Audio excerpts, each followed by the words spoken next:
धन्यवाद।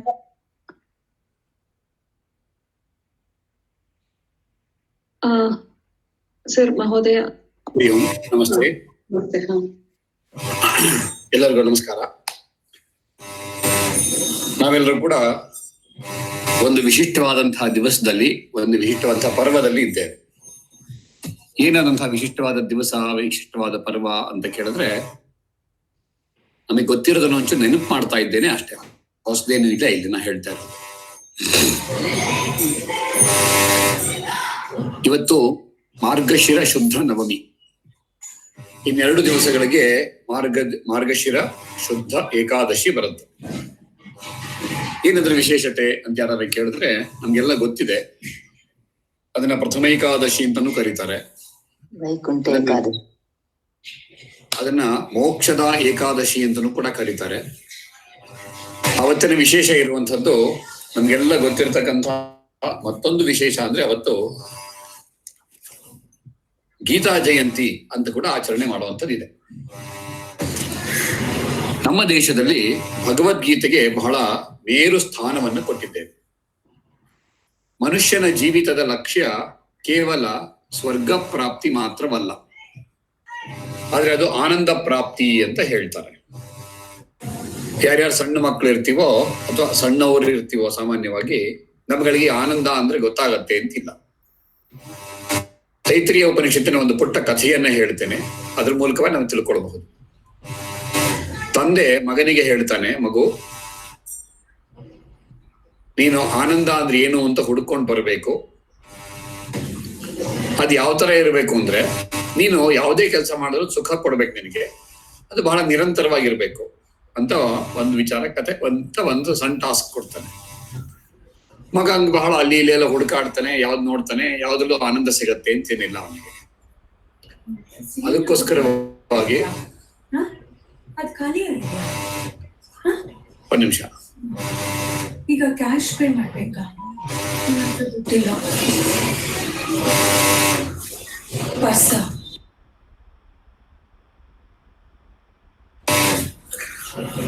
ಅದಕ್ಕೋಸ್ಕರವಾಗಿ ಆ ಮಗ ತಂದೆಯನ್ನ ಕೇಳ್ತಾನೆ, ಯಾವ್ದ್ರಿಂದ ಅಂತ ಕೇಳಿದಾಗ ಎಲ್ಲ ಹುಡುಕಾಡ್ತಾನೆ. ಅವನಿಗೆ ಗೊತ್ತಾಗಲ್ಲ ಅವನಿಗೆ ಏನು ಅಂತ. ಆದ್ರೆ ಊಟ ಮಾಡಿದ್ಮೇಲೆ ಅವನಿಗೆ ಇದ್ದಕ್ಕಿದ್ದಗೆ ಅನ್ಸುತ್ತೆ, ಊಟ ಮಾಡೋದು ಬಹಳ ಆನಂದ ಆಯ್ತಲ್ಲ. ಹಂಗಿದ್ರೆ ಪ್ರಾಯಶಃ ಊಟ ಮಾಡೋದರಿಂದ ಹೆಚ್ಚು ಆನಂದ ಸಿಗತ್ತೆ ಅಂತ ಯೋಚನೆ ಮಾಡಿಕೊಂಡು ಅವನ ಅಪ್ಪನಿಗೆ ಹೋಗಿ ಹೇಳ್ತಾನೆ, ಅಪ್ಪ ನಂಗೆ ಉತ್ತರ ಸಿಕ್ತು. ಏನು ಅಂತಂದ್ರೆ ಅನ್ನವೇ ನಮ್ಮ ಆನಂದಕ್ಕೆ ಕಾರಣ, ಅನ್ನದಿಂದಲೇ ಎಲ್ಲವೂ ಕೂಡ ಹುಟ್ಟು ಬರುವಂಥದ್ದು ಅನ್ನೋ ವಿಚಾರವನ್ನು ಹೇಳ್ತಾ, ಪ್ರಾಯಶಃ ಅನ್ನವೇ ಪರಬ್ರಹ್ಮ, ಅನ್ನವೇ ಸರ್ವಸ್ವ ಅಂತ ಹೇಳಿದಾಗ ತಂದೆ ಹೇಳ್ತಾನೆ, ತುಂಬಾ ಒಳ್ಳೆ ಕೆಲಸ ಮಾಡಿದ್ಯಾ, ಚೆನ್ನಾಗಿ ಅಧ್ಯಯನ ಮಾಡಿದ್ಯಾ, ಮತ್ತೆ ಯೋಚನೆ ಮಾಡು, ಇನ್ನೇನಾದ್ರೂ ಹೊಳಿಬಹುದು ಅಂತ ತಂದೆ ಹೇಳಿ ಕಳಿಸ್ತಾನೆ. ಮಗನಿಗೆ ತಕ್ಷಣ ಗೊತ್ತಾಗಲ್ಲ, ನೋಡೋಣ ಮತ್ತೆ ನಾಳೆ ಪಾಠ ಮಾಡಿದಾಗ ಮತ್ತೆ ಇನ್ನೇನಾದ್ರು ಹೇಳಬಹುದು ಅಂತ ಅನ್ಕೊಳ್ತಾನೆ. ಒಂದು ಅರ್ಧ ದಿನ ಕಳಿಯತ್ತೆ, ತುಂಬಾ ಹಸುವಾಗತ್ತೆ ಅವನಿಗೆ.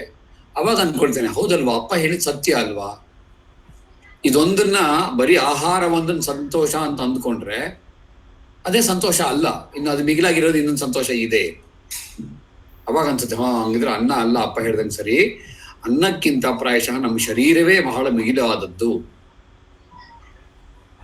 ಯಾಕೆಂದ್ರೆ ಶರೀರ ಕಂಟ್ರೋಲ್ ಮಾಡ್ತಾರಂತ ಪ್ರಾಣ ಇದೆಯಲ್ಲ, ಅದಕ್ಕೆ ಗೊತ್ತಾಗದೆ ಯಾವುದು ಸುಖ ಯಾವುದು ಅಸುಖ ಅಂತ. ಪ್ರಾಯಶಃ ಇದೇ ಫೈನಲ್ಲು ಅಂತ ಅನ್ಕೊಂಡು ತಂದೆ ಹತ್ರ ಹೋಗಿ ಹೇಳ್ತಾನೆ, ಅಪ್ಪ ನನ್ಗೆ ಉತ್ತರ ಗೊತ್ತಾಯ್ತು, ನಿನ್ನೆ ಹೇಳಿದ್ದಕ್ಕಿಂತ ಭಿನ್ನವಾಗಿ ಹೇಳ್ತೀನಿ.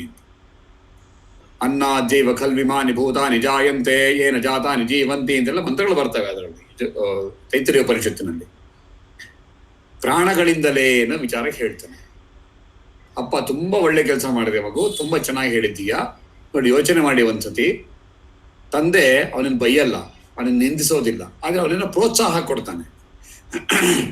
ಹಾಗೆ ಪ್ರೋತ್ಸಾಹವನ್ನು ಕೊಟ್ಟು ಹೇಳ್ತಾನೆ, ತುಂಬಾ ಒಳ್ಳೆ ಕೆಲಸ ಮಾಡಿದ್ಯಾ, ತುಂಬಾ ಸಂತೋಷ, ಇನ್ನೂ ಸ್ವಲ್ಪ ತಪಸ್ ಮಾಡಿ, ಇನ್ನೇನಾದ್ರು ಸಿಗ್ಬೋದು ನೋಡೋಣಂತೆ. ಮತ್ತೆ ತಪಸ್ ಮಾಡ್ತಾನೆ, ಮತ್ತೆ ಯೋಚನೆ ಮಾಡ್ತಾನೆ, ಮತ್ತೆ ಚಿಂತನೆ ಮಾಡ್ತಾನೆ. ಮತ್ತೆ ಚಿಂತನೆ ಮಾಡಿದಾಗ ಅವನಿಗನ್ಸುತ್ತೆ, ಅದಕ್ಕಿಂತ ಮನಸ್ಸು ಮಿಗಿಲ,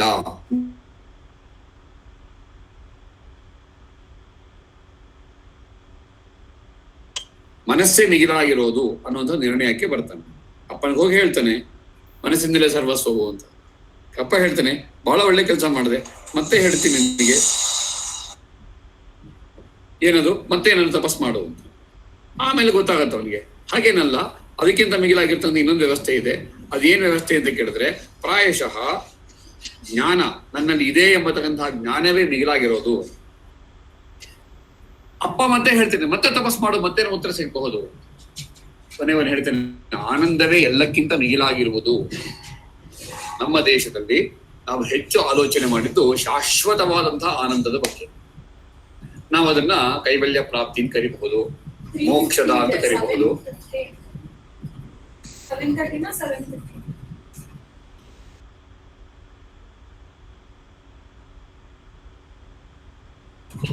ಒಂದ್ ನಿಮಿಷ ನಾನು ಬರ್ತೀನಿ, ಒಂದು ಅರ್ಜೆಂಟ್ ಕೆಲಸದಲ್ಲಿ ಇದ್ದೀನಿ, ಒಂದೇ ನಿಮಿಷಕ್ಕೆ ಬರ್ತೀನಿ. ಇದೇ ಬಗ್ಗೆ ಸ್ವಲ್ಪ ಏನಾದ್ರು ಬೇರೆ ಏನು ವಿಷಯ ಹೇಳ್ತೀನಿ, ಬರ್ತೀನಿ.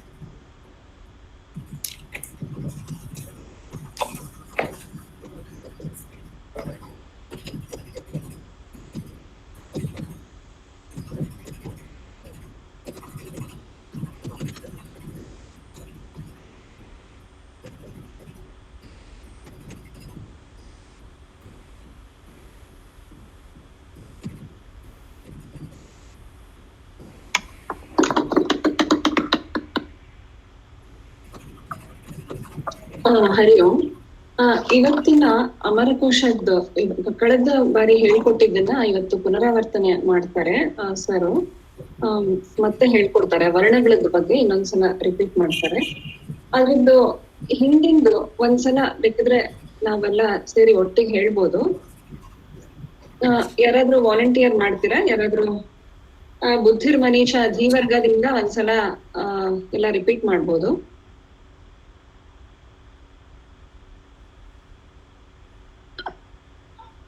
ಎಲ್ಲ ಒಟ್ಟಿಗೆ ಹೇಳ್ಕೊಳ್ತಾ ಇರೋಣ. ಬುದ್ಧಿರ್ ಮನೀಷಾ ಇಂದ ಅದಿತಿ ಹೇಳ್ತಾಳೆ ಇವಾಗ. ಎಲ್ಲಾರು ಮ್ಯೂಟ್ ಅಲ್ಲಿ ಹೇಳ್ಕೋಬಹುದು, ಅಥವಾ ಬೇರೆ ಯಾರಾದ್ರೂ ವಾಲಂಟಿಯರ್ ಮಾಡಿದ್ರೆ ಹೇಳ್ಬೋದು.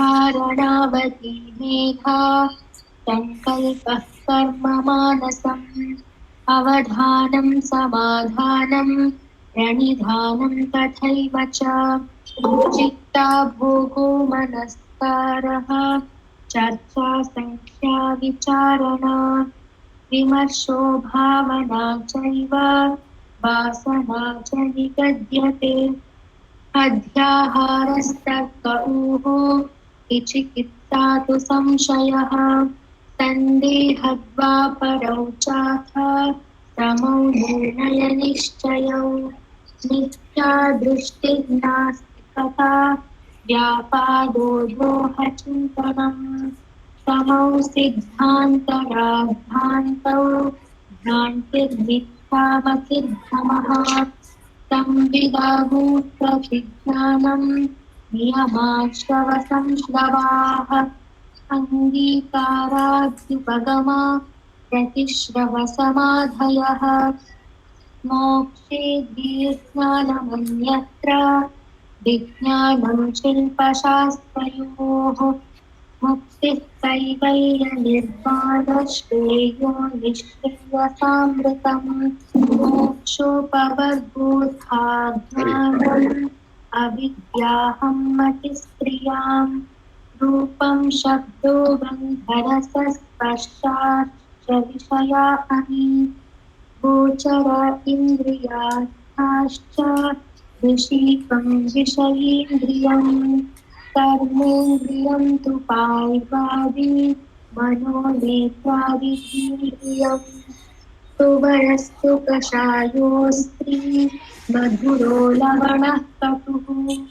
तिक्तोऽम्लश्चरसाः पुंसि सद्वत्सु षडं त्रिषु विमर्द्योत्थे परिमलो गन्धे जनमनोहरे आमोदस्तोति निर्भारी वाच्यलिङ्गत्वमागुणात् समाकर्षीतु निर्भारी सुरभृद्घ्राणतर्पणः इष्टगन्धस्तु गन्धि स्यात् आमोदी मुखवासनः पूतिगन्धस्तु दुर्गन्धो विस्रं स्यादामगन्धियत् ಹರಿ ಓಂ. ಹರಿ ಓಂ ಸರ್. ಎಲ್ರಿಗೂ ಕೇಳಿಸ್ತಿದೆ ಅಲ್ವಾ? ಹರಿ ಓಂ. ಎಲ್ರಿಗೂ ಕೇಳಿಸ್ತಿದೆ ಅಲ್ವಾ? ದಯವಿಟ್ಟು ಸ್ವಲ್ಪ ಏನೋ ವ್ಯತ್ಯಾಸ ಆಯ್ತು, ಅದಕ್ಕೋಸ್ಕರ ತಡ ಆಯ್ತು, ದೊಡ್ಡ ಕ್ಷಮಿಸಿ. ವಿಷಯವನ್ನು ಮುಂದುವರಿಸಿದ್ದಾದ್ರೆ, ತಂದೆ ಹೇಳ್ತಾನೆ ಆನಂದವೇ ಎಲ್ಲಕ್ಕಿಂತ ಮಿಗಿಲಾಗಿರೋದು ಅನ್ನುವಂಥ ವಿಚಾರ ಕಂಡುಕೊಂಡಿದ್ದೀರಾ, ಅದು ಪರಮ ಸತ್ಯವಾದದ್ದು. ಎಲ್ಲರಿಗೂ ಸಹ ಒಂದಲ್ಲ ಒಂದು ಹಂತಕ್ಕೆ ಆನಂದ ಬೇಕೇ ಬೇಕು. ಈ ಆನಂದದ ಪ್ರಾಪ್ತಿಗೋಸ್ಕರವಾಗಿ ನಮ್ಮಲ್ಲಿ ಅಂದರೆ ಹಿಂದೂಗಳಲ್ಲಿ, ಭಾರತದಲ್ಲಿ ಬಹಳವಾದಂತಹ ಚಿಂತನೆಗಳು ನಡೆದಿರೋದಿದೆ. ಅದಕ್ಕೋಸ್ಕರ ಇಡೀ ಧರ್ಮವೇ ನಿಂತಿದೆ ಅದ್ರ ಮೇಲೆ, ಆನಂದ ಪ್ರಾಪ್ತಿಯೇ ನಮ್ಮ ಉದ್ದೇಶ ಅಂತ. ಆದರೆ ನಾವು ಬೇರೆ ಮತಗಳಲ್ಲಿ ಗಮನಿಸಿದಾಗ, ಕ್ರೈಸ್ತರಲ್ಲಿರಬಹುದು, ಮುಸಲ್ಮಾನರಲ್ಲಿರಬಹುದು, ಅವರಲ್ಲಿ ಆನಂದ ಪ್ರಾಪ್ತಿ ಅನ್ನುವುದಕ್ಕಿಂತ ಅಧರ್ಮವಾದರೂ ಪರವಾಗಿಲ್ಲ, ಅಲ್ಲಿ ಹೇಳಿದ್ದಾರೆ ನಾವು ಕೇಳ್ಬಿಡ್ತೀವಿ ಅಂತ ಹೇಳುವಂಥದ್ದು. ಈ ದೃಷ್ಟಿಯಿಂದ ಯೋಚನೆ ಮಾಡಿದಾಗ ವೈಜ್ಞಾನಿಕತೆ ಮತ್ತು ಅವೈಜ್ಞಾನಿಕತೆ ಅನ್ನೋಂಥ ಎರಡು ವಿಷಯಗಳು ಬರ್ತವೆ. ನಾವೆಷ್ಟು ಸೈಂಟಿಫಿಕ್ ಆಗಿ ಯೋಚನೆ ಮಾಡಿದ್ವಿ, ಯಾವ ಕಾಲದಿಂದ ನಾವು ಯೋಚನೆ ಮಾಡಿದ್ದೇವೆ ಅಂದ್ರೆ ಯಾರಿಗಾದ್ರೂ ಆಗ್ಲಿ ಆಶ್ಚರ್ಯ ಆಗ್ಬೇಕು, ಅವತ್ತಿನ ಕಾಲ ಹೀಗೆಲ್ಲ ಚಿಂತನೆ ಮಾಡಿದ್ರಲ್ಲ ನಮ್ಮಲ್ಲಿ ಅನ್ನುವಂಥದ್ದು. ಯಾಕೆ ಅದೆಲ್ಲ ಇಲ್ಲಿ ಉಲ್ಲೇಖಗಳು ಅಂತಂದ್ರೆ, ನಮ್ಮಲ್ಲಿ ಮೋಕ್ಷ ಪ್ರಾಪ್ತಿಗೆ 3 ವಿಧಾನಗಳಂತ 3 ವಿಚಾರಗಳನ್ನ ನಾವು ಅಧ್ಯಯನ ಮಾಡಬೇಕು ಅಂತ ಹೇಳೋರು. ಯಾವ್ದ್ಯಾವ್ದಂತೆ ಆ 3? ಅದನ್ನ ಪ್ರಸ್ಥಾನತ್ರಯೀ ಅಂತ ಕರೀತಾರೆ.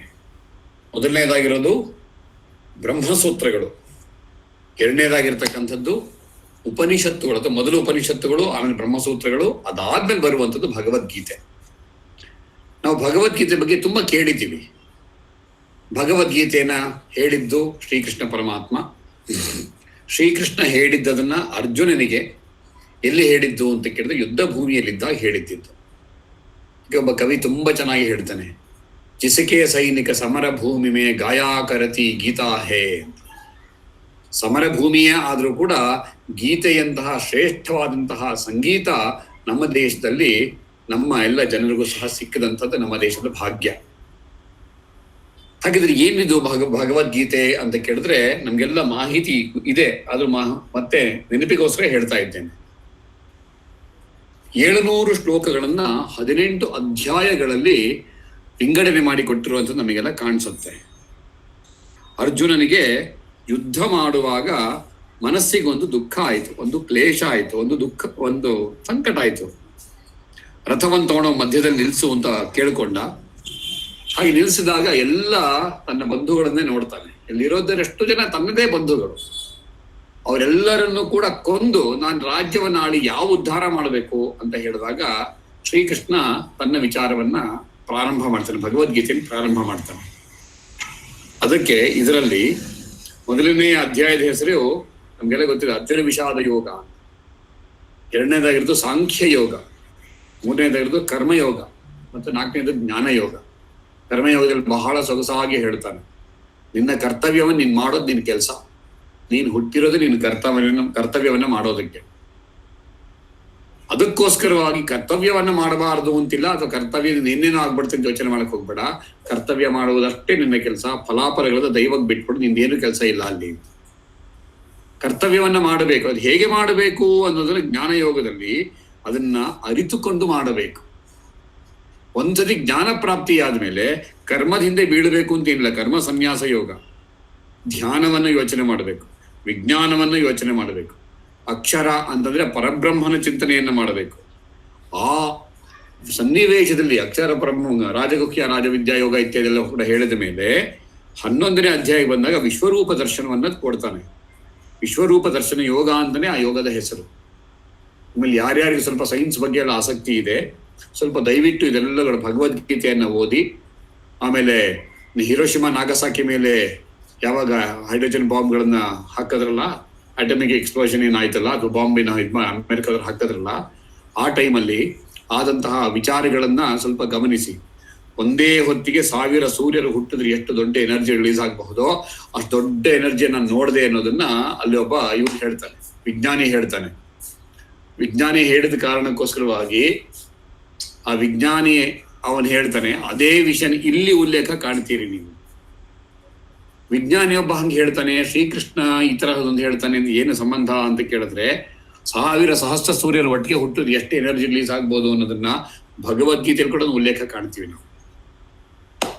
ಅಂದ್ರೆ ಎಷ್ಟೋ ವರ್ಷದ ನಂತರ ಸೈನ್ಸ್ ಕೂಡ ಹೇಳ್ತಿದೆ 1000 ಸೂರ್ಯರ ಉಗಮ ಹುಟ್ಟು ಹೇಗೆ ಅನ್ನೋದ್ರ ಬಗ್ಗೆ. ಅದಾದ್ಮೇಲೆ ಬರ್ತಕ್ಕಂಥದ್ದು ಭಕ್ತಿ ಯೋಗ.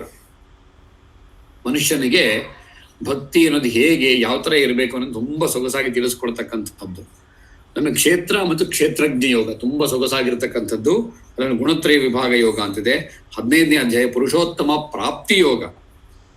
ದೈವಾಸುರ ಸಂಪತ್ ವಿಭಾಗ. ದೈವ ಅಂದ್ರೆ ಯಾವುದು, ಸಂಪತ್ತು, ದೈವ ಮತ್ತು ಅಸುರರ ಸಂಪತ್ತುಗಳು ಯಾವುದು, ಅವ್ರು ಹೇಗಿರ್ತಾರೆ ಅನ್ನೋದ್ರ ಬಗ್ಗೆ ಹೇಳ್ತಾ, ಶ್ರದ್ಧಾತ್ರಯ ವಿಭಾಗ ಆದ್ಮೇಲೆ ಮೋಕ್ಷ ಸನ್ಯಾಸ ಯೋಗದಲ್ಲಿ ಕೊನೆಗೆ ಅಷ್ಟೂ ವಿಷಯಗಳು ಹೇಳಿದ ಮೇಲೆ ಶ್ರೀಕೃಷ್ಣ ಒಂದು ವಿಷಯ ಹೇಳ್ತಾನೆ, ನೋಡು ನನ್ಗೇನ್ ಗೊತ್ತೋ ನಾ ಅಷ್ಟು ಕೂಡ ಹೇಳಿದ್ದೀನಿ, ಇಷ್ಟ್ರ ಮೇಲೆ ನಿನ್ಗೆ ಹೇಗ್ ಬೇಕೋ ಹಾಗೆ ಮಾಡು ಅಂತ ಹೇಳ್ತಾನೆ. ನಮ್ಮ ದೇಶದ ಪ್ರಶ್ನೋತ್ತರ ಹೇಗಿತ್ತು ಅಂತಂದ್ರೆ, ಶ್ರೀಕೃಷ್ಣನಂತಹ ಪರಮಾತ್ಮ ಸ್ವರೂಪನಾದವನಿಗೂ ಸಹ ಪ್ರಶ್ನೆಗಳನ್ನು ಕೇಳಿ ಇದು ಸರಿನಾ ಇದು ತಪ್ಪಾ ಅಂತ ಕೇಳಿ ಉತ್ತರವನ್ನು ಪಡ್ಕೊಳ್ಳುವಷ್ಟು ವಿಶಿಷ್ಟರಾಗಿದ್ವಿ ನಾವು. ಈ ಕಾರಣಕ್ಕೋಸ್ಕರವಾಗಿ ನಮ್ಮಲ್ಲಿ ಭಗವದ್ಗೀತೆಯನ್ನ ಬಹಳ ಉನ್ನತ ಸ್ಥಾನದಲ್ಲಿಟ್ಟು ಕರೆದಿರುವಂಥದ್ದಿದೆ. ಅದಕ್ಕೋಸ್ಕರವಾಗಿ ಇಲ್ಲಿರ್ತಕ್ಕಂಥ 3 ಪ್ರಮುಖವಾದಂತಹ ಅಂಶಗಳು ಕರ್ಮಯೋಗ, ಜ್ಞಾನಯೋಗ ಮತ್ತು ಭಕ್ತಿ ಯೋಗ. ಬರೀ ಅಷ್ಟು ಶ್ಲೋಕಗಳು ಮಾತ್ರ ಅಂದಲ್ಲ, ಆ ವಿಚಾರಗಳು ಬಹಳ ಅದ್ಭುತವಾಗಿರುವಂಥದ್ದು.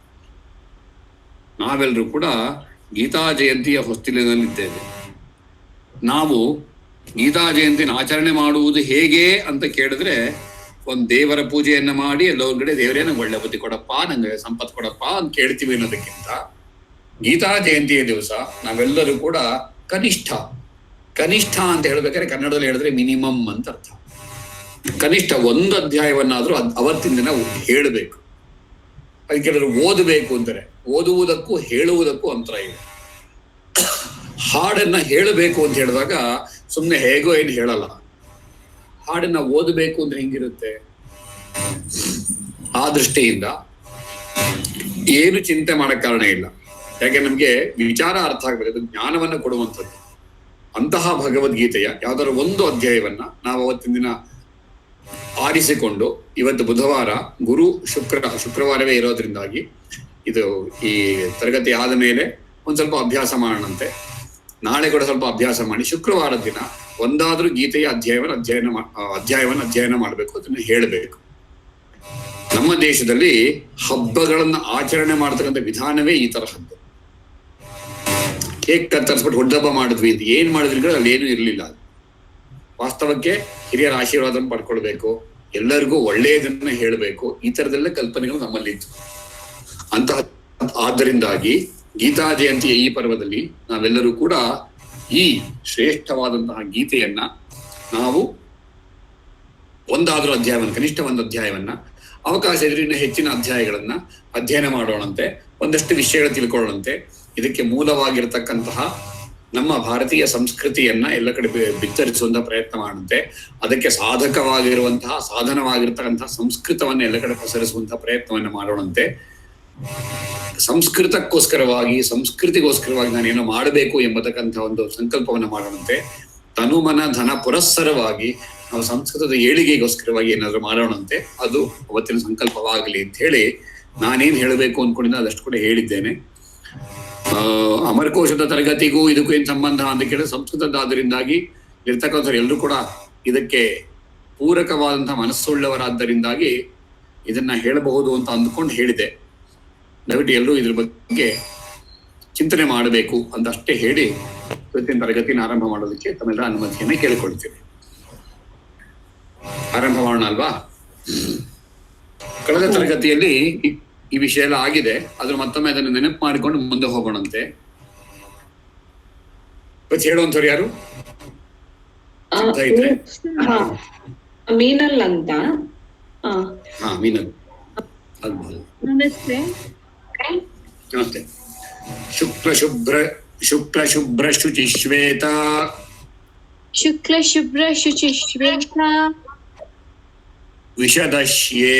ವಿಷದಶ್ಯೇತ ಪಾಂಡರಾಃ ಅವಧಾತಸ್ಥಿತೋ ಗೌರೋ ವಲಕ್ಷೋ ಧವಲೋರ್ಜುನಃ वरक्षो धवलोऽर्जुनः हरिणः पाण्डुरः पाण्डुः हरिणः पाण्डुः ईषत् पाण्डुस्तु धूसरः रीषत् पाण्डुस्तु दूसरः कृष्णे नीलसितश्यामा कृष्णे नीलसितश्यामा कालश्यामलमेचकाः कालश्यामलमेचकाः पीतो गौरो हरिद्राभः पीतो गौरो हरिद्राभः पलाशो हरितो हरित् पलाशो हरितो हरित् लोहितो रोहितो रक्तः लोहितो रोहितो रक्तः शोणः कोकनदच्छविः ಶೋಣಃ ಕೋಕನದಚ್ಚವಿಃ. ಇಲ್ಲೆಲ್ಲ ಕಡೆಯಲ್ಲೂ ಕೂಡ ನಾವು ಬಣ್ಣಗಳ ಬಗ್ಗೆ ಮಾತನಾಡ್ತಾ ಇದ್ದೇವೆ. ಮತ್ತೆ ನೆನಪಿಗೋಸ್ಕರವಾಗಿ ಶಬ್ದಗಳು ಯಾವಾಗ ಬಳಕೆಗೆ ಬಂದವು ಅಂತಂದ್ರೆ ಅಮರಕೋಶವನ್ನು ಬರೆದ ಮೇಲೆ ಅಥವಾ ಅಮರಸಿಂಹ ಬಂದ ಮೇಲೆ ಬಂದದ್ದಲ್ಲ. ಈ ಎಲ್ಲ ಶಬ್ದಗಳನ್ನು ಹಿಂದೆ ಬಳಸಿರೋದಿದೆ ಮತ್ತು ಈ ಎಲ್ಲ ಶಬ್ದಗಳಿಗೂ ಒಂದು ವ್ಯುತ್ಪತ್ತಿ ಅಂತ ಇದೆ. ವ್ಯುತ್ಪತ್ತಿ ಅಂದ್ರೆ ಆ ಶಬ್ದ ಹೇಗೆ ಬಂತು ಅಂತ ಹೇಳುವಂಥದ್ದು. ಪ್ರಾಯಶಃ ನಮ್ಗೆಲ್ರೂ ಕೂಡ ನಾಗ ಅನ್ನೋ ಶಬ್ದದ ಬಗ್ಗೆ ಮಾಹಿತಿ ಕೊಟ್ಟಿದ್ದೆ ಅಂತ ಅನ್ಕೊಳ್ತೇನೆ. ಕೊಟ್ಟಿದ್ರೆ ಮತ್ತೆ ರಿಪಿಟೇಷನ್ ಅಂತ, ಕೊಟ್ಟಿಲ್ಲದೆ ಹೋದ್ರೆ ಮೊದಲನೇ ಬಾರಿ ಕೊಡ್ತಿರೋದು ಅಂತ. ಆಮೇಲೆ ನಾಗಹ ಅನ್ನೋ ಶಬ್ದ ಕೇಳಿರ್ತೀವಿ. ನಾಗಹ ಅನ್ನೋ ಶಬ್ದದಲ್ಲಿ ಅದಕ್ಕೆ 2 ಅರ್ಥ ಇದೆ ಅಂತ ಸಾಮಾನ್ಯವಾಗಿ ನಾವು ಹೇಳ್ತೀವಿ. ಕನಿಷ್ಠ 2 ಅರ್ಥಗಳು. ಏನದು ನಾಗ ಅಂದ್ರೆ ಒಂದು ಹಾವು ಅಂತ ಕರಿತೀವಿ. ನಮಗೆಲ್ಲ ಗೊತ್ತೆ, ನಾಗರಾಜ ಅಂದ್ರೆ ಹಾವು ಅಂತ ಒಂದು ಅರ್ಥ ಇದೆ. ಅದೇ ತರಹ ನಾಗಹ ಅನ್ನೋದಕ್ಕೆ ಆನೆ ಅಂತ ಕೂಡ ಒಂದು ಅರ್ಥ ಇದೆ. ಯಾಕೆ ಹಾಗೆ ಅಂತ ಪ್ರಶ್ನೆ ಕೇಳಿದ್ರೆ, ಸಂಸ್ಕೃತದಲ್ಲಿ ನಗಹ ಅಂತಂದ್ರೆ ಪರ್ವತ ಅಂತ ಅರ್ಥ.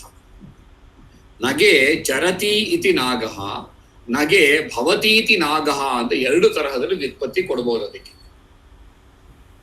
ಹಾಗೆ ನಗ ಅಂದ್ರೆ ಪರ್ವತ ಅಂತಂದ್ರೆ ನಗ ಹೇಗೆ ಬರುತ್ತೆ ಅಂತ ಕೇಳಿದ್ರೆ ನಗಚ್ಚತಿ ಇತಿ ನಗಹ ಅಂತಷ್ಟೇ ಅರ್ಥ ಅದಕ್ಕೆ. ಯಾವ್ದು ಬೇಕಾದ್ರೂ ನಗ ಆಗ್ಬಹುದಾ ಅಂತ ಕೇಳಿದ್ರೆ ಆಮೇಲೆ ಅದಕ್ಕೆ ನಮ್ ಕಡೆ ಫಿಕ್ಸ್ ಮಾಡ್ತಾರೆ. ಮೊದಲನೇ ಬಾರಿ ಬಳಕೆ ಮಾಡಿದಾಗ ಇದು ನಗಹ, ಇದು ಮುಂದೆ ಹೋಗುವಂಥದ್ದಲ್ಲ. ಇದೆಲ್ಲ ಕೂಡ ಚಲಿಸ್ತವೆ, ಕಲ್ಲುಗಳು ಕೂಡ ಚಲಿಸ್ತವೆ, ಆದ್ರೆ ಪರ್ವತ ಚಲಿಸೋದಿಲ್ಲ. ಇದು ತುಂಬಾ ಹೆಚ್ಚಿನ ಎನರ್ಜಿ ಬೇಕಿಂತ ತಳ್ಳೋದಿಕ್ಕೆ. ಯಾವಾಗ ಪ್ರಳಯ ಕಾಲದಲ್ಲಿ ಮಾತ್ರ ಪರ್ವತಗಳು ಜರುಗ್ತವೆ, ಜರುಗುವುದು, ಪೀಸಾಗುವುದು ಅಲ್ಲ ಲೆಕ್ಕ. ಸೊ ಈ ತರಹದ ದೃಷ್ಟಿಗಳನ್ನು ಯೋಚನೆ ಮಾಡಿದಾಗ ನಮ್ಮ ದೇಶದಲ್ಲಿ ಅಥವಾ ಸಂಸ್ಕೃತದಲ್ಲಿ ಇತರ ಎಲ್ಲ ಶಬ್ದಗಳು ವಿವರಣೆಗಳು ಕೊಟ್ಟಿರುವಂಥದ್ದು ಇತ್ತು. ಸೊ ಇಲ್ಲಿ ಎಷ್ಟು ಬಣ್ಣಗಳ ಬಗ್ಗೆ ಹೇಳ್ತಿದ್ದಾರೆ ಅಂದ್ರೆ, ಬಿಳಿ ಅನ್ನೋದಕ್ಕೆ 16 ರೂಪಗಳು ಹೇಳಿದ್ದಾರೆ. ಅದೇ ತರಹ ಇಲ್ಲಿ ಗ್ರೇ ಅನ್ನೋ ಶಬ್ದ ನಾವು ನೋಡ್ತಿದ್ದೀವಲ್ಲ, ಅದೇ ತರಹ ಕಪ್ಪು ಅಥವಾ ಡಾರ್ಕ್ ಬ್ಲೂ, ಬಹಳ ಕಡು ನೀಲಿ ಆಗಿರ್ತಂತಹ ಬಣ್ಣಗಳಿಗೆಲ್ಲ ಒಂದೊಂದೇ ಶಬ್ದಗಳು ಹೇಳ್ಕೊಂಡು ಬಂದಿದ್ದಾರೆ. ಕೃಷ್ಣ ಅಂತ ಕೂಡ ನಾವು ಸಾಮಾನ್ಯವಾಗಿ ಏನ್ ಮಾಡ್ತೀವಿ, ಈಸ್ ಬ್ಲ್ಯಾಕ್ ಅಂತ ಅನ್ಕೊಳ್ತೀವಿ. ಅದೇ ಈಸ್ ಡಾರ್ಕ್ ಬ್ಲೂ ಅನ್ಕೊಳ್ತೀವಿ. Is not dark blue, but he was dark. He was dark in comparison to somebody else. ನಾವ್ ಇದನ್ನ ಅರ್ಥ ಮಾಡ್ಕೊಳ್ಬೇಕು. ನಮ್ಮ ಭಾರತೀಯರೆಲ್ಲರೂ ಕೂಡ they are not super white, ಬಹಳ ಬೆಳ್ಳಿಗಿರ್ತಾರೆ. ಬಹಳ ಬೆಳ್ಳಿಗೆ ಕೂಡ ರೋಗದ ಲಕ್ಷಣ ಅಂತ ನಮ್ಮಲ್ಲಿ ಹೇಳ್ತಾರೆ. ಅದಕ್ಕೆ ಇಲ್ಲಿ ಪಾಂಡುರಹ ಅಂತೆಲ್ಲ ಇದೆಯಲ್ಲ, ಪಾಂಡು ರೋಗ ಅಂತಾನೆ ಒಂದು ರೋಗ ಇದೆ. ಏನ್ ಹಾಗಿದ್ರೆ ಅಂತ ಕೇಳಿದ್ರೆ, ನಾವೆಲ್ಲರೂ ಕೂಡ we are not white, we are not so bright, but we are tan. ನಮಗೆ ಈ ಬಣ್ಣಗಳ ಕಲ್ಪನೆನೇ ಇರಲಿಲ್ಲ ಮುಂಚೆಯಿಂದ. ಇತ್ತೀಚೆಗೆ ಅಥವಾ ಈಗ ಒಂದಷ್ಟು ವರ್ಷಗಳಿಂದ ಆರಂಭ ಆಗಿರೋದೇನಂತಂದ್ರೆ, ಬೆಳ್ಳಿಗಿದ್ದಾನೆ, ಕಪ್ಪಗಿದ್ದಾನೆ, ಚೆನ್ನಾಗಿದೆ ಹಿಂಗೆಲ್ಲ ಶುರುವಾಗಿದೆ. ಮುಂಚೆ ಗುಣವನ್ನ ನೋಡ್ತಾ ಇದ್ರು, ಇವತ್ತು ದುರದೃಷ್ಟವಶಾತ್ ನಾವೆಲ್ಲರ ಕಡೆ ಬಣ್ಣ ನೋಡ್ತಾ ಇದ್ದೀವಿ. ಸೊ ನಾವು ಅರ್ಥ ಮಾಡಿಕೊಂಡ್ರೆ ಈ ಎಲ್ಲ ಬಣ್ಣಗಳನ್ನ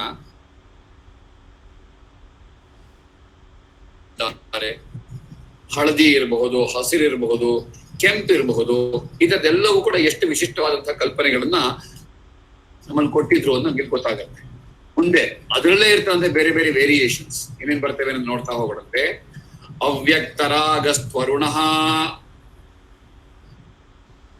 ಅವ್ಯಕ್ತರಾಗಸ್ತರುಣಃ, ಶ್ವೇತರಕ್ತಸ್ತು ಪಾಟಲಃ, ಶ್ವೇತರಕ್ತಸ್ತು ಪಾಟಲಃ, ಶ್ಯಾವಸ್ಯಾತ್ ಕಪಿಶೋ ಧೂಮ್ರ, श्यावत् स्यात् कपिशो धूम्रा धूमलौ कृष्णलोहिते धूमलौ कृष्णलोहिते इडೀ ಸಾಲು ಹೇಳ್ಕೊಡ್ತೀನಿ. ಶ್ಯಾವ ಸ್ಯಾತ್ ಕಪಿಶೋ ಧೂಮ್ರ ಧೂಮಲೌ ಕೃಷ್ಣಲೋಹಿತೆ. श्यावत् स्यात् कपिशो धूम्रा धूमलौ कृष्णलोहिते कडारः कपिलः पिङ्ग पिशङ्गौ कद्रुपिङ्गलौ. कडारः कपिलो पिङ्ग पिशङ्गौ कद्रुपिङ्गलौ. चित्रं किर्मीरकल्माष चित्रं किर्मीरकल्माष शबलैताश्च कर्पूरे. शबलैताश्च कर्पूरे गुणे शुक्लादयः पुंसि. गुणे शुक्लादयः पुंसि गुणिलिङ्गास्तु तद्वति. गुणिलिङ्गास्तु तद्वति. ಸೊ ಇಲ್ಲಿ ಅರ್ಥ ಮಾಡ್ಕೊಂಡ್ರೆ ಈ ತರದ ಭಿನ್ನ ಭಿನ್ನವಾದಂತಹ ಬಣ್ಣಗಳನ್ನ ನಾವು ನೋಡ್ತೀವಿ. ಒಂದು ಪುಸ್ತಕದ ಹೆಸರು ತಕ್ಷಣ ನೆನಪಿಲ್ಲ ನನಗೆ ಯಾವ ಪುಸ್ತಕದ ಮೂಲ ಅಂತ. ಆದ್ರೆ ಒಂದು ಪುಸ್ತಕ ಓದಿದೆ, fine arts and technical sciences in ancient India ಅಂತ ಒಂದು ಪುಸ್ತಕ ಇದೆ. ಅಲ್ಲಿ ಅನೇಕ ಗ್ರಂಥಗಳ ಬಗ್ಗೆ ಉಲ್ಲೇಖ ಮಾಡಿದೆ, ಚಿತ್ರಗಳು ಭಾರತದಲ್ಲಿ ಹೇಗೆ ಹೇಗಿದ್ವು ಅನ್ನೋದ್ರ ಬಗ್ಗೆ. ನಾವೆಲ್ಲ ಅಜಂತಾ ಎಲ್ಲೋರ ಬಗ್ಗೆ ಓದಿರ್ತೀವಿ, ಕೇಳಿರ್ತೀವಿ, ನಾನು ಹೆಚ್ಚು ವಿವರಣೆ ಕೊಡ್ತೀನಿ ಅಂತಿಲ್ಲ. ಆದ್ರೆ ಅರ್ಥ ಮಾಡ್ಕೊಂಡ್ರೆ ನಾವು ನಮ್ಮ ದೇಶದ ಬಣ್ಣಗಳ ಬಳಕೆ ಹೇಗ್ ಮಾಡ್ತಾ ಇದ್ರು, ಹೇಗ್ ತೆಗಿತಾ ಇದ್ರು, ಹೇಗ್ ತಗೊಳ್ತಾ ಇದ್ರು. ಅಜಂತಾ ಎಲ್ಲೋರ ಬಗ್ಗೆ ನಾವು ಕೇಳಿದ್ದೀವಿ. ಇಲ್ಲಿ ಬೆಂಗಳೂರು ಹತ್ರ ಇರ್ತಕ್ಕಂಥ ಲೇಪಾಕ್ಷಿ ಅನ್ನೋ ಊರಿರಬಹುದು, ಅಲ್ಲಿ ಈಗಲೂ ಕೂಡ ಈ ಗಿಡಮೂಲಿಕೆಗಳನ್ನು ಬಳಸಿ ಮಾಡಿದಂತಹ ಬಣ್ಣಗಳನ್ನ ಉಪಯೋಗಿಸಿಕೊಂಡು ಬರೆದಂತಹ 400-500 ವರ್ಷದ ಮುಂಚಿನ ಚಿತ್ರಕಲೆಗಳನ್ನ ನಾವು ಈಗಲೂ ನೋಡಬಹುದಾಗಿದೆ ಅಂತ ಹೇಳ್ತಾರೆ. ಅಷ್ಟು ಸಾಲದು ಅಂತೇಳಿ fine arts and technical sciences ಅನ್ನೋ ಶಬ್ದದಲ್ಲಿ ಇನ್ ಏನ್ಷಿಯಂಟ್ ಇಂಡಿಯಾ ಅನ್ನೋ ಪುಸ್ತಕದಲ್ಲಿ ಮಾನಸೋಲ್ಲಾಸ ಎಂಬತಕ್ಕಂಥ ಒಂದು ಗ್ರಂಥದಲ್ಲಿ ಚಿತ್ರಗಳನ್ನ ಬಳಕೆ ಮಾಡಬೇಕಾದ್ರೆ, ಚಿತ್ರಗಳನ್ನ ಬರೀಬೇಕಾದ್ರೆ ಏನೇನು ಅಂಶಗಳು ಗಮನಿಸ್ಕೊಳ್ಬೇಕು, ಯಾವ್ಯಾವ ವಸ್ತುಗಳನ್ನು ಬಳಸಿ ಯಾವ್ಯಾವ ಚಿತ್ರಗಳನ್ನು ಯಾವ್ಯಾವ ತರದ ಬಣ್ಣಗಳನ್ನು ತೆಗಿಬಹುದು, ನಮ್ಮಲ್ಲಿ ಯಾವ್ಯಾವ ತರದ ಚಿತ್ರಕಲೆಗಳಿದ್ವು ಅಂತೆಲ್ಲ ಹೇಳ್ತಾರೆ. ನಿಮಗೆ ಹೇಳಿದ್ದೆ, ಒಂದ್ಸತಿ ತೋರಿಸಿದ್ ನಂಗೆ ನೆನಪಿದೆ, ಒಂದು ವಿಡಿಯೋ ತೋರಿಸಿದ್ ನಂಗೆ ನೆನಪಿದೆ, ಒಂದು ಚಿತ್ರವನ್ನು ತೋರಿಸಿದ್ ನಂಗೆ ನೆನಪಿದೆ, ಸ್ಲೈಡ್ ತೋರಿಸಿದ್ ನೆನಪಿದೆ. ಅದರಲ್ಲಿ ಚಿತ್ರಬಂಧ ಅಂತ ಯಾವುದನ್ನು ಕರಿತೀವಿ, ಒಂದು ಚಿತ್ರದಂತೆ ಒಂದು ಪದ್ಯವನ್ನ ರಚನೆ ಮಾಡಬೇಕು. ಚಿತ್ರಕಾವ್ಯ ಅಂತಾನೆ ಹೆಸರು.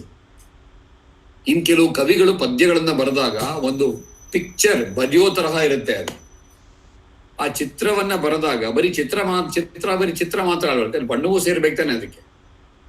ಈ ತರದ ವಿಶಿಷ್ಟವಾದಂತಹ ಚಿಂತನೆಗಳನ್ನ ನಮ್ಮ ದೇಶದಲ್ಲಿ ಮಾಡಿದ್ದಿತ್ತು. ನಾವು ಅದಕ್ಕೋಸ್ಕರವಾಗಿ ಆ ವಿಷಯಕ್ಕೆ ಬಹಳ ಹೆಮ್ಮೆ ಇರಬೇಕು ನಮಗೆ ನಮ್ಮ ದೇಶದ ಬಗ್ಗೆ. ಮುಂದೆ ನಮ್ಮ ಭಾಷೆಯ ಬಗ್ಗೆ ಇರುತ್ತೆ, ಭಾಷೆ ಬಗ್ಗೆ ಹೇಳಿ ವಿಷಯ ಮುಗಿಸೋಣಂತೆ. ಒಂದಷ್ಟು ವಿಷಯಗಳು ಹೇಳಿ. ಯಾವ್ದಾದಂತೆ ಬ್ರಾಹ್ಮೀ ತು ಭಾರತೀ ಭಾಷಾ. ಬ್ರಾಹ್ಮೀ ತು ಭಾರತೀ ಭಾಷಾ.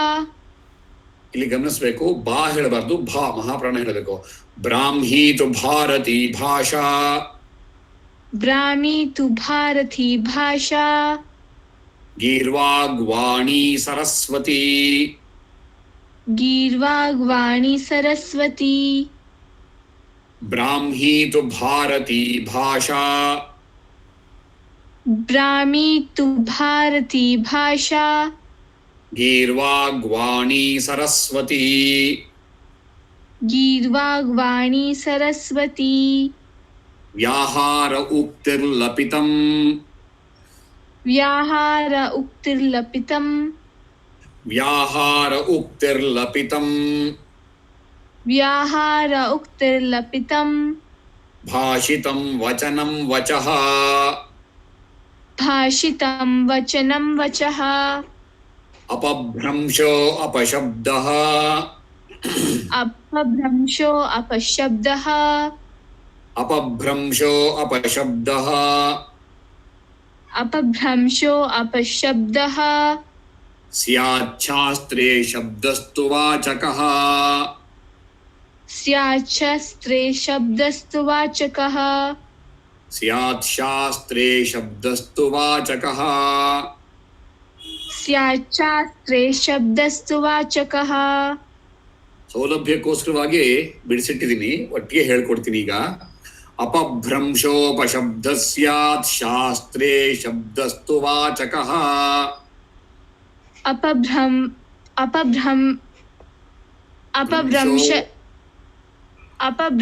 अपशब्दः स्यात् शास्त्र कंटिन्यू स्यात् शास्त्रे शब्दस्तु वाचकः।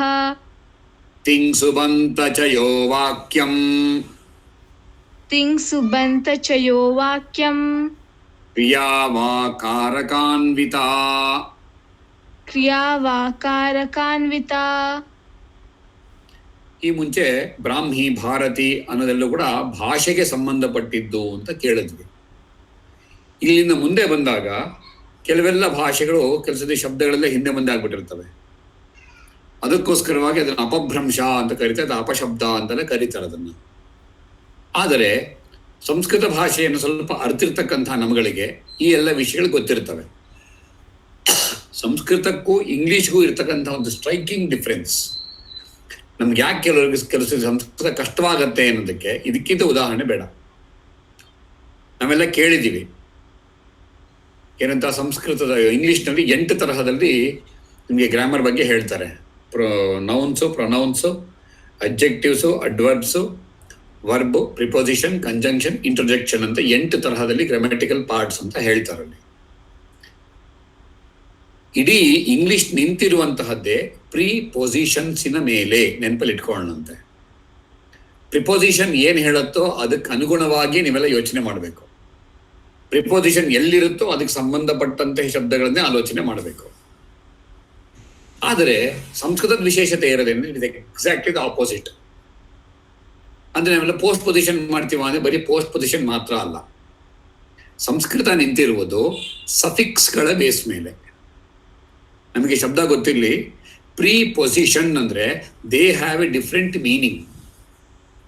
The word by, the word for, the word from etcetera, ಈ ಎಲ್ಲ ಶಬ್ದ prepositions. They are placed before the verb or before the object, whatever it is. ಇವುಗಳೆಲ್ಲೂ ಕೂಡ ಆ ಶಬ್ದಗಳ ಜೊತೆ ಜೋಡಿಸ್ಕೊಂಡಿರಲ್ಲ. ಉದಾಹರಣೆಗೆ there are some prefixes like un, UN, unhappy, disagree, disobedient. ಇದೆಲ್ಲ ಹೇಳ್ತೀವಲ್ಲ, ಒಂದಕ್ಕೊಂದು ಆಪೋಸಿಟ್ ಆಗಿದ್ರು ಕೂಡ these opposites are form due to the positioning of the prefixes by placing, by supplying the prefixes. ಅದರ ಪ್ರಿಫಿಕ್ಸಿಂಗ್. ಏನು ಪ್ರಿಫಿಕ್ಸ್ ಅಂದ್ರೆ they don't have an independent position. Un ಅಂದ ಶಬ್ದವನ್ನು ಬಳಸಕ್ಕಾಗಲ್ಲ. It's only ಪ್ರಿಫಿಕ್ಸಿಂಗ್. ಅದೇ ತರಹ ಸಫಿಕ್ಸಸ್ಸು ಇವೆ ಇಂಗ್ಲಿಷ್ನಲ್ಲಿ. ಉದಾಹರಣೆಗೆ ಎಸ್, ಬಾಯ್, ಬಾಯ್ಸ್, ಅದು ಪ್ಲೂರಲ್ಗೋಸ್ಕರ ಇರೋದು. ಗೋ, ಗೋಸ್, ಅದು ಕೂಡ ಇದು ಭಿನ್ನವಾಗಿರುವಂಥದ್ದು. ಇದು ಕೆಲಗಡೆ ES ಇದೆ, ಕೆಲಗಡೆ ವೈವ್ಸ್, ವೈಫ್ ಇರೋದಕ್ಕೆ IVES ಸೇರಿಸ್ತೀವಿ ಅಥವಾ VES ಸೇರಿಸ್ತೀವಿ.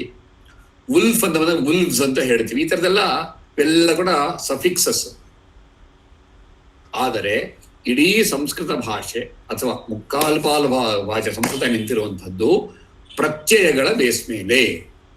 ಏನ್ ಪ್ರತ್ಯಯಗಳು ಅಂದ್ರೆ ದೀಸ್ ಆರ್ ಆಲ್ ಸಫಿಕ್ಸಸ್. ಯಾವ ತರ ಸಫಿಕ್ಸ್ಗಳಿವೆ ಅಂತ ಕೇಳಿದ್ರೆ 4 ತರ ಸಫಿಕ್ಸ್ಗಳು. 4 ತಿಳ್ಕೊಂಡ್ರೆ ಬೇಕಾದಷ್ಟು ಆಯ್ತು. ಯಾವ್ದ್ಯಾವುದು? ಸುಪ್ ಅಂತ ಒಂದು ಸೆಟ್ ಆಫ್ ಪ್ರತ್ಯಯ. Sup is not one pratyaya, ನೆನಪಿರ್ಲಿ. Sup is a set of pratyaya. Ting is a set of pratyayas. Krit is also a set of pratyayas and followed by taddhita is also a set of pratyayas. ಇವುಗಳದ್ದೇ ಆದಂತಹ ಕೆಲವಾರು ನಿಯಮಗಳಿವೆ. ಸೊ ನಮಗೆ ಗೊತ್ತಿರಬೇಕು, ಸುಬಂತ ಅಂತಂದ್ರೆ ನಾಮಪದಗಳು. So the end with sup, pratyaya. Sup is the name of a set of pratyayas. ಅದೇ ತರಹ ಕ್ರಿಯಾಪದಗಳಿಗೆಲ್ಲ ತಿಂಗ್ ಪ್ರತ್ಯಯ ಅಂತಿರುತ್ತೆ. So they are called S ತಿಂಗಂತಾಸ್. So they end with a ting pratyayas. Ting is also the name of a set of pratyayas. ಅದೇ ತರ ಕೃತ್ ಅಂತ ಇದೆ, ತದ್ಧಿತ ಅಂತ ಇದೆ. ಕೃತ್ ಪ್ರತ್ಯಯಗಳು ನಮ್ಗೆ ಅಂದಾಜು ಸಿಕ್ಕಿಲ್ಲ. ಅದು ಕೆಲವರು ಹೇಳ್ತಾರೆ 75-76 ತರಹ ಇದೆ ಅಂತೆಲ್ಲ ಹೇಳೋದು ಕೇಳಿದ್ದೀನಿ ನಾನು. ಆ ತರಹದಲ್ಲಿ ಅಷ್ಟು ವಿಶಿಷ್ಟವಾದಂತಹ ಅಗಾಧವಾದಂತಹ ಭಾಷೆ ಸಂಸ್ಕೃತವಾಗಿದೆ. ಮುಂದಿನ ಕ್ಲಾಸಲ್ಲಿ ನಾವು ವೇದಗಳ ಬಗ್ಗೆ ಏನ್ ಹೇಳಿದ್ದಾರೆ ಅನ್ನೋದೆಲ್ಲ ಕೂಡ ತಿಳ್ಕೊಳ್ಳುವಂತ ಒಂದು ಪ್ರಯತ್ನವನ್ನು ಮಾಡೋಣ. ಇಲ್ಲಿಗೆ ಅಮರಕೋಶವನ್ನ ನಿಲ್ಲಿಸೋಣಂತೆ. ಮುಂದಿನ ವಿಷಯ ಸುಭಾಷಿತಕ್ಕೆ ಹೋಗೋಣಂತೆ.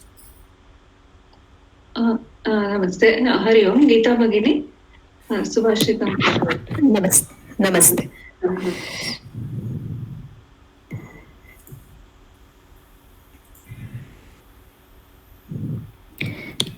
अद्यतनं सुभाषितम् दूरादतितयो यस्य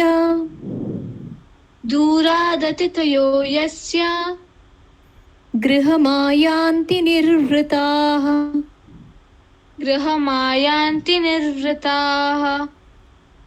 गृहस्थः स तु विज्ञेयः शेषास्तु गृहरक्षिणः दूरादतिथयो यस्य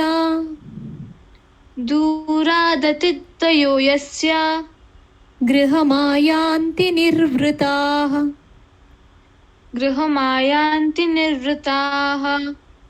गृहस्थः स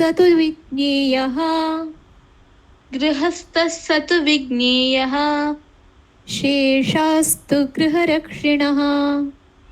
शेषास्तु ಗೃಹರಕ್ಷಿಣಃ. ಈ ಸುಭಾಷಿತದ ಅರ್ಥ, ಯಾರ ಮನೆಗೆ ಬಹುದೂರದಿಂದ ನೆಂಟರಿಷ್ಟರು ಅತಿಥಿಗಳು ಬಂದು ಸಂತಸದಿಂದ ಹೋಗುತ್ತಿರುವರೋ ಅವರೇ ನಿಜವಾದ ಗೃಹಸ್ಥರು. ಇನ್ನುಳಿದವರು ಕೇವಲ ಮನೆಯ ಕಾವಲುಗಾರರಷ್ಟೇ. ಗೃಹಸ್ಥರ ಗರಿಮೆಯನ್ನು ಹೇಳುವಂತಹ ಸುಭಾಷಿತ. ಇದಕ್ಕೆ ಸಂಬಂಧಿಸಿದಂತೆ ಮಹಾಕವಿ ಮಾಘನ ಜೀವನದ ಒಂದು ಘಟನೆ. ಸಂಸ್ಕೃತ ಕವಿಷು ಅನ್ಯತಮಃ ಮಾಘಃ ಶಿಶುಪಾಲವಧಂ ಇತಿ ಮಹಾಕಾವ್ಯಸ್ಯ ರಚಯಿತಾ. ಸಹ ಕದಾಚಿತ್ ಕಾವ್ಯರಚನಾಯಾಂ ಮಗ್ನಃ ಆಸೀತ್. ತದಾ ಕಶ್ಚನ ನಿರ್ಧನಃ ಬ್ರಾಹ್ಮಣಃ ತಸ್ಯ ಸಮೀಪಂ ಆಗತಃ. पुत्र्याः विवाहार्थं किमपि साहाय्यं करोतु इति प्रार्थितवान् च. किन्तु महाकविः तु सरस्वती कृपापोषितः लक्ष्मी कृपाकटाक्षवञ्चितः किल. यतः सः दानवीरः अपि. परितः दानार्थं किमपि अदृष्ट्वा किंकर्तव्यता मूढ़ः संजातः कविः माघः. दूरे विद्यमानः जीर्णः पर्यङ्कः तदुपरि सुप्ता भार्या च कवेः दृष्टिपथम् आगतौ. भार्यायाः हस्तयोः स्वर्णवलये आस्ताम्. विना शब्दं पत्न्याः समीपं गत्वा तस्याः हस्तात् वलयं निष्कास्य ब्राह्मणाय दातुम् उद्युक्तः. तावता उत्थिता पत्नी पत्युः हस्तं गृहीत्वा उक्तवती, दरिद्रः ब्राह्मणः स्वपुत्र्याः विवाहार्थं साहाय्यं याचते. भवान् तु केवलम् एकं कङ्कणं ददाति किल. अपरं कङ्कणमपि क्षम्यताम्, अत्र दोषः अस्ति, सन्तोषेण ददातु इति. स्वस्य अपरहस्तात् वलयं निष्कास्य पत्युः हस्ते स्थापितवती मन्दहासपूर्वकम्. अहो आनन्दपूर्णं दानम्, अनन्यदाम्पत्यम्, ಧನ್ಯಃ ಗೃಹಸ್ಥಃ ಮಾಘಃ. ಈ ಕಥೆಯ ಸಾರಾಂಶ,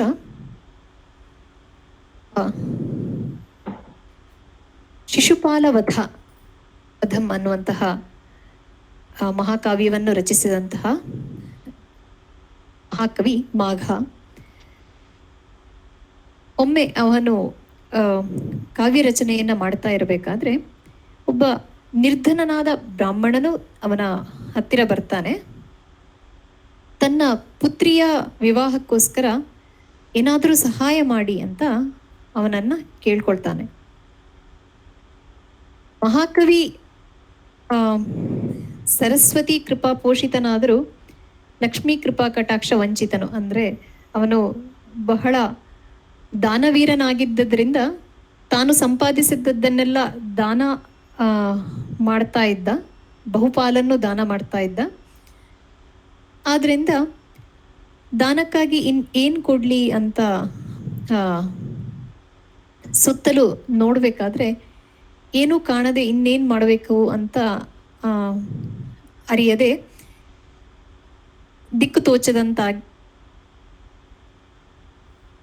ಆಮೇಲೆ ಸ್ವಲ್ಪ ದೂರದಲ್ಲಿ ಒಂದು ಮುರುಕಲು ಮಂಚದಲ್ಲಿ ಮಲಗಿದ್ದಂತಹ ತನ್ನ ಪತ್ನಿಯನ್ನ ನೋಡ್ತಾನೆ.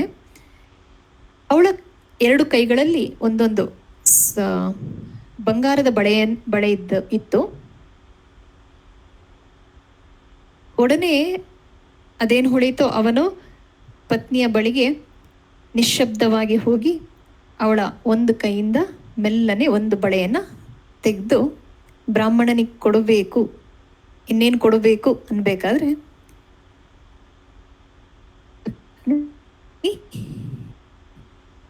ಪತ್ನಿಗೆ ಎಚ್ಚರವಾಗತ್ತೆ.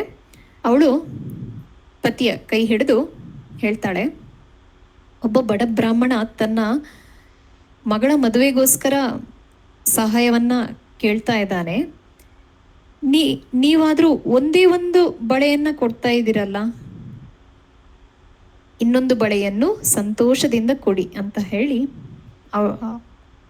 ಅವಳ ತನ್ನ ಇನ್ನೊಂದು ಬಳೆಯನ್ನು ಕೊಡ್ತಾಳೆ. ಹೀಗಿತ್ತು ಅವರ ಆನಂದ ಪೂರ್ಣವಾದ ದಾನ, ಅನನ್ಯ ದಾಂಪತ್ಯ. ಇಂತಹ ಗೃಹಸ್ಥ ಮಾಘನೆ ಧನ್ಯ.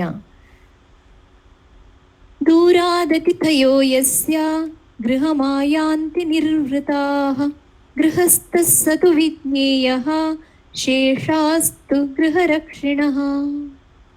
ಇದಕ್ಕೆ ಸಂಬಂಧಿಸಿದಂತಹ ಉಪನಿಷತ್ ಗಂಗಾ ಅನ್ನುವಂತಹ ಧಾರಾವಾಹಿಯಲ್ಲಿ ಇದೇ ಕಥೆಯನ್ನ ನಟಿಸಿದ್ದಾರೆ. ಅದನ್ನು ಆಮೇಲೆ ವಾಟ್ಸಪ್ ಗಣಮದ ಮೂಲಕ ಕಳಿಸುತ್ತೇನೆ. ಧನ್ಯವಾದ.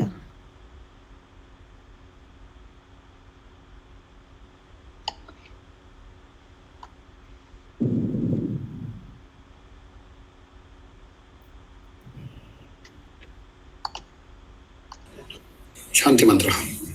ಶಾಂತಿ.